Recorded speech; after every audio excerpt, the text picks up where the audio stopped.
நேற்று நாள் எவ்வளோ நல்லா இருந்தது. மழை பெய்கிற மாதிரி வெயிலே அடிக்காமல் ஓஹோ அப்படின்ற மாதிரி குளிர்லாம் இல்லைனாலும் சி அப்படின்ற மாதிரி இன்றைக்கி மாதிரிலாம் இல்லாமல் சூப்பராக இருந்தது. இன்றைக்கி பாருங்களேன் Ramanan sir, what is happening year? நம்ம ஊருக்கு என்னதான் ஆச்சு?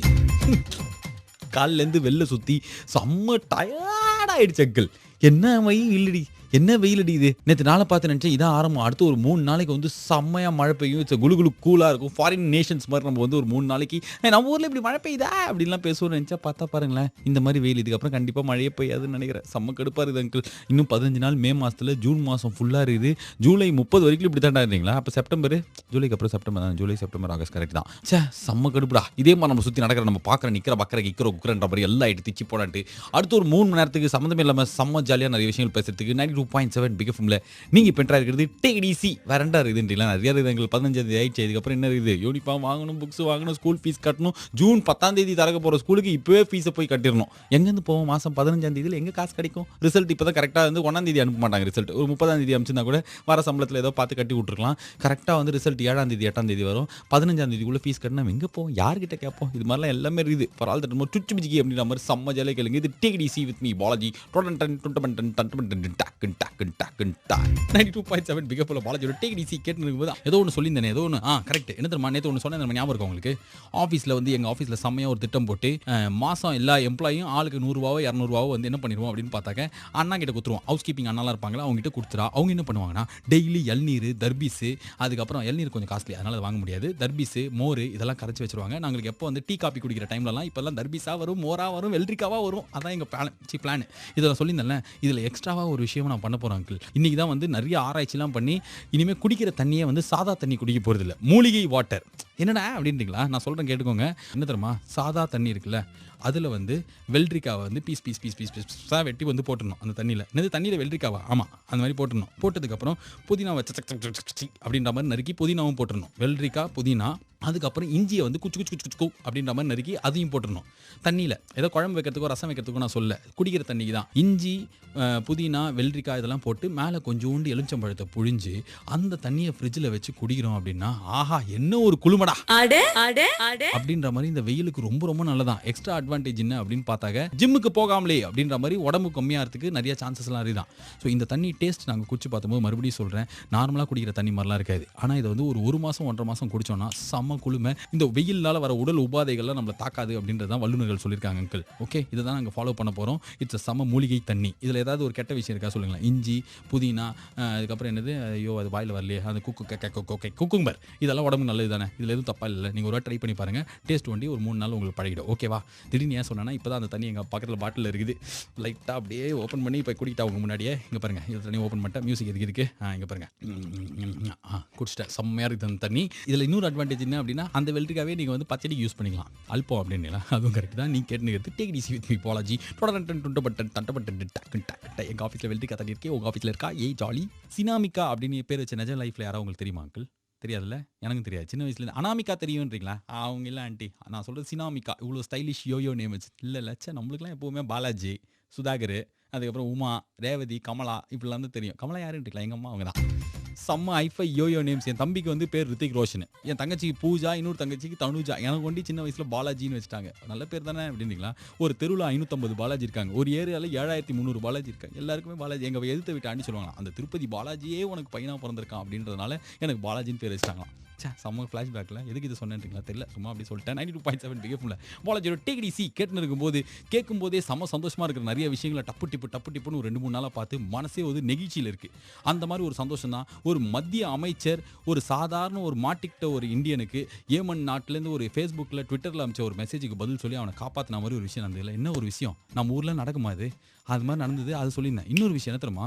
கத்தார் அப்படின்னு ஒரு நாட்டு இருக்குல்ல அங்கிள், நாடு இருக்குல்ல, அந்த துபாய், அபுதாபி, பஹ்ரைன், ஜார்ஜா, அது பக்கத்தில் இருக்கிற அந்த கத்தார் நாட்டில் டெல்லியிலேருந்து போன 2 பேர் ஹோட்டல் வச்சிருக்காங்க.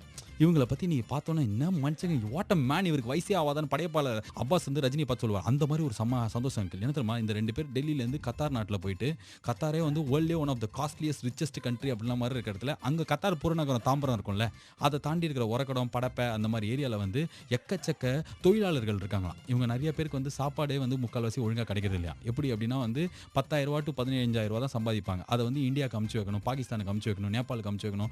அதுக்கு நடுவில் இவங்க 3 வேளை சாப்பிடணும்னா ரொம்ப கஷ்டம் அப்படின்ற மாதிரி இருக்கிற இடத்துல ஒரு ஹோட்டல் வச்சிருக்கிற 2 டெல்லிக்காரங்க இவங்க என்ன பண்ணியிருக்காங்கன்னா, ஹோட்டல் முன்னாடி ஒரு போர்டு போட்டிருக்காங்க. இப்போ சமீபத்தில் அந்த 2 பிரதர்ஸும் சேர்ந்து ஒரு விஷயத்தை யோசிச்சிருக்காங்க. இவ்வளோ பேர் சாப்பிடாம இருக்காங்க, நம்ம ஏன் இது பண்ணக்கூடாதுன்னு சொல்லிட்டு ஹோட்டல் முன்னாடி இந்த இடத்துல இந்த ஹோட்டலில் வந்து உங்களுக்கு பசிச்சுன்னா நீங்கள் வந்து என்ன வேணாலும் சாப்பிட்டு போகலாம், காசு இருக்கணும்னு அவசியம் கிடையாது, பசிச்சா நீங்கள் உள்ளே வந்து சாப்பிட்டு போகலான்னு ஒரு போர்டு போட்டிருக்காங்க. சத்தியமாக ஒரு ஹோட்டல்காரங்க இதை பண்ணாங்க அப்படின்னா பாருங்களேன். அந்த ஹோட்டலுக்கு வந்து எக்கச்சக்க தொழிலாளர்கள் வராங்களாம். இப்போ வந்துட்டு பசியோட வயிறு நிறைய சாப்பிட்டு நிறைய பேர் அழுதுட்டு போகிறாங்களாம். இவங்க கிட்ட காசு இல்லைன்னா பரவாயில்ல நீங்கள் போங்க அப்படின்னு சொல்லிட்டு, காசு இல்லாமல் ஓசியில் அங்கே போய் உட்காரு அப்படின்ற மாதிரிலாம் இல்லை. வாங்க சாப்பிடுங்க, என்ன பிரியாணி சாப்பிட்றீங்களா, ஹைதராபாத்தி தம் பிரியாணி நல்லாயிருக்கும் அப்படின்ற மாதிரி பயங்கரம் பரிவாக உபசரித்து அவங்கள சர்வ் பண்ணி அவங்கள வயிறு குளிர சாப்பிட வச்சு அனுப்பிச்சு வைக்கிறாங்க. நம்ம விஷயம் இல்லை, கேட்கும் போதே பார்க்கும்போதே ரொம்ப சந்தோஷமாக இருந்தது. எங்கேயோ போயிட்டு அங்கே இருக்கிற நாட்டு மக்களோட அங்கே நிறைய பாகிஸ்தான்காரங்க வந்து சாப்பிட, நேபாள்காரங்க வந்து சாப்பிட்றாங்களா, பங்களாதேஷ்லேருந்து போனவங்க சாப்பிட்றாங்களா. ஆனால் பசியோடு இருக்கிறவங்க காசு இல்லைனாலும் பரவாயில்ல வந்து சாப்பிடுங்கன்றதே ஒரு சம நோபல் தாட்டில் கேட்கும்போது சந்தோஷமா இருந்தது. இதே மாதிரி நம்ம ஊர்லேயும் ஒரு ஹோட்டல் பண்ணிச்சு, ஃப்ரீ சாப்பாடுலாம் கொடுக்கல, ஆனால் ஒரு நல்ல நேர்மையான விஷயம் பண்ணாங்க. கொஞ்ச நேரத்தில் வந்து சொல்கிறேன், எல்லாம் நீ நல்ல விஷயம் தான். நீ கேட்டுக்கிறது 92.7 பிக் எஃப்எம்ல take it easy with me Balaji. நம்ம ஊர்லேயும் ஒரு 2-3 ஹோட்டல் இது மாதிரி பண்ணால் செம்மையாக இருக்கும்ல. எதுடா அப்படின்னு கொஞ்ச நேரத்துக்கு முன்னாடி சொன்னேன், இந்த கத்தார் நாட்டில் வந்து இந்தியாவிலேருந்து போய் 2 பேர் ஹோட்டல் ஆரம்பிச்சு அங்கே இருக்கிற ஏழைகள், காசே இல்லாமல் பயங்கர கஷ்டத்தில் இருக்கிற தொழிலாளர்களுக்குலாம் வந்து வாங்க பச்சுன்னா வந்து சாப்பிட்டு போங்க, காசுலாம் தேவையில்லைன்னா பசிக்குது இல்லை, எல்லாருக்குமே சாப்பிட்ற ரைட்ஸ் இருக்குது, நீங்களும் வந்து சாப்பிட்டு போங்கன்னா அவங்க ஹோட்டலில் ஃப்ரீ சாப்பாடு போடுறாங்களா அங்கிள். சம்மல்ல ஃப்ரீ சாப்பாடுனா வந்து வந்து சாப்பிட்டுப்பா அப்படின்லாம் அப்படிலாம் இல்லை, உட்கார வச்சு உபசரித்து நிறைய காசு கொடுத்து ஒருத்தர் அப்படி சாப்பிட்டா என்ன மரியாதை கொடுப்பாங்களோ அதே மரியாதையோட ஒரு சாப்பாடை வந்து கௌரவத்தோடு போட்டு அவங்க வந்து கண்ணீர் மல்க போகிறாங்களாம். நீங்களாம் நல்லா இருக்கணும்னு சொல்லிட்டு நெஞ்சார வயிறார வாழ்த்திட்டு போகிறாங்களாம். அங்கிள் நீங்கள் ஒரு ஹோட்டல் வச்சிருக்கீங்களா, உங்கள் ஃப்ரெண்டு ஏதாவது ஒரு டீ கடை வச்சிருக்காருனா கூட பரவாயில்ல, 2 பன்னு கொடுக்க சொல்லுங்களேன். செம்ம ஃபீலிங் அது. அவர் 2 பேர் பசியோடு வராங்க, காசு இல்லைங்கிறதுனால அவங்க சாப்பிடாம போகிறாங்கன்றது இல்லாமல் 2 பண்ணை சாப்பிட்டு போய் அவங்க ஒன்று வாழ்த்துவான் பாருங்களேன், செம்மையாக இருக்கும் அது. 92.7 பிக் எஃப்எம்ல பாலாஜியோட டேக் இட் ஈஸி கேட்டுனதுக்கு போது ஏன் இப்படி சிலுத்துக்கிறேன்றீங்களா. ஒரே ஒரு நாளைக்கு தான் நான் ஒரு விஷயம் பண்ணியிருந்தேன் அங்கிள். எப்போ தெரியுமா, ஒரு 3-4 மாதம் இருக்கும். இந்த ஐஸ் பக்கெட் சேலஞ்சு, அந்த பக்கெட் சேலஞ்சு, இந்த பக்கெட் சேலஞ்சு, ஊர் ஃபுல்லாக இந்த சேலஞ்சு வரும்போது இந்த பிரியாணி பக்கெட் சேலஞ்ச் அப்படின்னு சொல்லிட்டு சேலஞ்சாக இல்லை. அதாவது இந்த ஐஸ் பக்கெட்டில் நம்மளுக்கு என்ன சம்மந்தம் இருக்குது, சும்மா இது தனியாக கொட்டிக்கிறோம் அப்படின்ற மாதிரி தான். நம்ம ஊரில் அந்த நோய் கூட கிடையாது, அமெரிக்காவில் இருந்ததுனால அவங்க ஏதோ பண்ணாங்க. அதனால் வந்து ரொம்ப ரொம்ப பசியோடு இருக்கிறவங்களுக்கு பழைய சாப்பாடு தான் நார்மலாக நம்ம கொடுப்போம். அவங்களும் நல்ல சாப்பாடுலாம் அவங்களுக்குலாம் எவ்வளோ ஆசை இருக்கும், கொதிக்க சாப்பாடு சாப்பிடணும், பிரியாணி சாப்பிடணும்லாம். அந்த மாதிரி இருக்கிற ஒரு 10 பேருக்கு ரோட்டில் போயிட்டு அவங்களுக்கு வந்து பிரியாணி சூடாக, சிக்கன் பிரியாணி, மட்டன் பிரியாணி, நான் சாப்பிட மாட்டேன், நான் குஸ்கா தான் சாப்பிடுவேன். அதனால அவங்க பிரியாணிலாம் சாப்பிடும்போது அவங்க ஒரு சந்தோஷம் இருந்தது பாருங்க. எனக்கா பிரியாணி எது கொடுக்குறீங்க அப்படிலாம் சொல்லிட்டு நம்ப முடியல அவங்களால.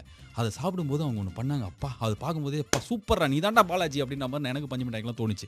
அது ஒரு சூப்பர் ஃபீலிங் அங்கிள். இதை வந்து பண்ணி வீடியோலாம் எடுத்து இன்டர்நெட்டில் போட்டதுக்கப்புறம் நிறைய பேர் நியூசிலாண்ட்லேருந்து ஒரு அங்கிள் அங்கிள் இல்லை பையன் தான், அவன் வந்து அவன் ஒய்ஃப் ஃபஸ்ட்டு சேலரி கிடச்சிருக்குன்னு சொல்லிட்டு அங்கே இருக்கிற ஒரு 50 பேருக்கு இது மாதிரி அவன் பிரியாணி போட்டிருக்கான். நியூசிலாந்து நாட்டில் இது மாதிரி நிறைய பேர் போட்டிருக்காங்க. அது மாதிரி போடும்போது ஒரு குட்டி சந்தோஷம் வரும். நீங்களாம் ஹோட்டல் வச்சிருந்தீங்கன்னா டெய்லி உங்களுக்கு இந்த சந்தோஷம் கிடைக்கிறது நிறைய வாய்ப்பெலாம் இருக்குது. என்னடா எதுக்கு இந்த கருத்தை சொல்கிறேன், கருத்துலாம் இல்லை, சும்மா ஒரு ஆசை. 92.7 பிஎஃப்லாம் சொல்லிட்டல. இப்போ தானே 10 நாள் முன்னாடி நேபாளில் பூகம்பம் வந்தது. இன்றைக்கி திருப்பியும் ஒரு பூகம்பம் அங்கிள். அதுவும் சாதாரண இந்த ஆஃப்டர் ஷாக்லாம் கிடையாது, 7.2 மேக்னிடியூடில். ஆல்ரெடி நான் கொஞ்சம் நேரத்துக்கு முன்னாடி பார்த்தம்போது இப்போ வரைக்கும் வந்து 19 பேர்கிட்ட இறந்து போயிருக்கிறாங்க. 92.7 பிக் எஃப்எம்ல பாலாஜியோட டிடிசி கேட்டுன்னு இருக்கும்போது செம்ம கஷ்டம் இல்லை, எவ்வளோ பெரிய டிசாஸ்டர். அதுக்கப்புறம் பார்த்தா இமீடியட்டாக இப்போ வந்து இன்றைக்கி ஒரே நாளில் 4 வாட்டி கிட்ட வந்து பூகம்பம் வந்துருக்குது. ஆனால் இதில் ஏற்கனவே சொன்ன மாதிரி நம்ம ஒரே மாதிரி பரிதாபப்படுறது, ஐயோச்சா இப்படி ஆயிடுச்சு அப்படின்றது, இதை தாண்டி மேக்ஸிமம் போனால் ஒரே ஒரு செகண்ட் ப்ரே பண்ணுறோம். அதுவும் எத்தனை பேர், 100 பேரில் 2 பேர் பண்ணால் பெரிய விஷயம். அதெல்லாம் தாண்டி நம்ம ஒரு குட்டி விஷயம் பண்ணலாம் அங்கிள். அதுதான் சொன்னேன், முன்னாடிலாம் வந்து இந்த நிவாரண நிதி, பிரதம மந்திரி நிவாரண நிதி, முதலமைச்சர் நிவாரண நிதினா எப்படி கொடுக்கணும்னு நம்மளுக்கு தெரியாது. அதுக்கு டிடி எடுத்து அனுப்புறதுக்குள்ளே அந்த ப்ரொசீஜர் நம்ம தேடி கண்டுபிடிக்கிற அளவுக்குலாம் நம்ம வந்து பெரிய இதெல்லாம் பண்ண மாட்டோம். ஆனால் இப்போ வந்து ரொம்ப ஈஸியாகிடுச்சு. நீங்கள் ஃபேஸ்புக்கில் ஓலா கேப் புக் பண்ணும்போது கூகுளில் போய் பார்த்தானா எக்கச்சக்கமாக உட்காந்தத்துலேருந்தே நேபாளுக்கு கான்ட்ரிபியூட் பண்ணுறீங்களா அப்படின்ற மாதிரி ஒரு மெசேஜ் வரும். ஒரு 500 ரூபாவோ 1000 ரூபாவோ நம்ம இன்னைக்கு கொடுக்கறதுக்கு வந்து நம்மளுக்கு 500 ரூபாய் ஐயோ இந்த நேரத்தில் எப்படி இல்லை அப்படின்ற மாதிரிலாம் இருக்கலாம். ஆனால் இந்த 500 ரூபாவை நம்ம லைஃப்பில் 1,00,000 கோடி வாட்டி சம்பாதிச்சிருவோம். ஸோ அதனால் அந்த 500 ரூபாய் 1000 ரூபா அப்படின்ற மாதிரி பார்க்காம எவ்வளோ முடியுமோ அது, அந்த காசு சின்னதாக கூட இருக்கலாம், ஆனால் எங்கேயோ யாருக்கோ ஒருத்தருக்கு ஒரு போர்வு வாங்குறதுக்கு யூஸ் ஆனால் கூட அது பெரிய விஷயம் தானே. அதனால் இந்த பரிதாபப்படுறது, உச்சி கொட்டுறது, அதுக்கப்புறம் மேக்ஸிமம் ப்ரே பண்ணுறதை தாண்டி அவங்களுக்கு ஏதாவது முடிஞ்சால் நம்மளை ஹெல்ப் பண்ணலாம் அங்கிள். நீ பண்ணியான்றீங்களா? முதல் வாட்டி 427 ரூபா கொடுத்தேன், அதுக்கப்புறம் சம்பளம் வந்ததுக்கப்புறமும் குத்தோம். முன்னே தான் இந்த வலது கை கொடுக்குறதுலாம் இடது கைக்கு தெரியக்கூடாது. இப்போலாம் தெரிஞ்சால் பரவாயில்ல, அந்த தெரிஞ்சது மூலியமாவது இன்னும் 2 பேர் கொடுத்தாங்கன்னா நல்ல விஷயம் தானே. தம்பிடே அப்பா கிட்ட சொல்லி எப்படியாவது வந்து நீ நேபாளுக்கு எதாவது கொடுத்தியா அப்படின்னு கேளு.